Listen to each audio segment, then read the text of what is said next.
خدا کی قسم خون کے آنسو ہم روتے ہیں۔ کسی نے مجھے میسیج بھیجا کہ ایک شخص نے اپنے بچوں کو نشہ آور کو چیز دی، پہلے ان کو بے ہوش کیا اور پھر ان کے گلے کے اوپر چھری چلا کر ان کو جو ہے وہ مار دیا بچوں کو، پھر خودکشی کر لی۔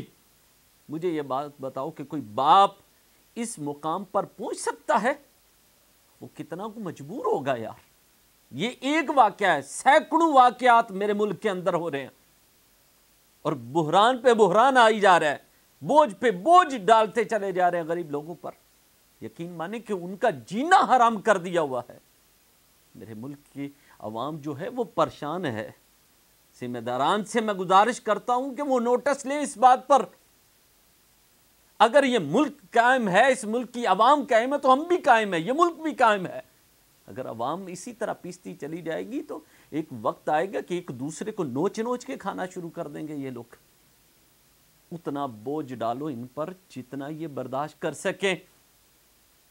ایک شخص ہے 25,000 یا 30,000 یعنی 32,000 مزدور کی تنخواہ آپ نے مقرر کی ہے اور 25,000 روپیہ تو اس کا بل آ گیا، وہ کیا کرے بیچارہ؟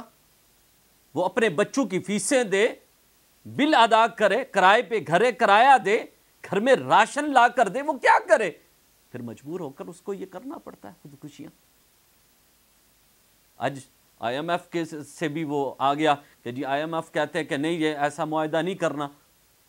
مجھے بتاؤ آئی ایم ایف کے بچے تو نہیں بھوکے مر رہے، میرے ملک کے بچے بھوکے مر رہے ہیں، میرے اس ملک کے نوجوان خودکشیاں کر رہے ہیں، میرے ملک کی بچیاں جو ہیں اتنی مجبور ہو چکی ہیں کہ اپنی عزتیں جو ہے وہ بیچنے پر مجبور ہو چکی ہیں، نیلام کرنے پر مجبور ہو چکی ہیں، گھر گھر تنگ ہو چکا ہے۔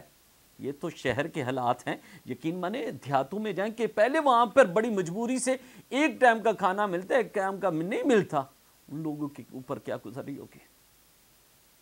ٹھیک ہے نا؟ اتنا بوجھ ڈالیں، بڑوں کو کیا پرواہ، بڑے جو ہیں ان کو کیا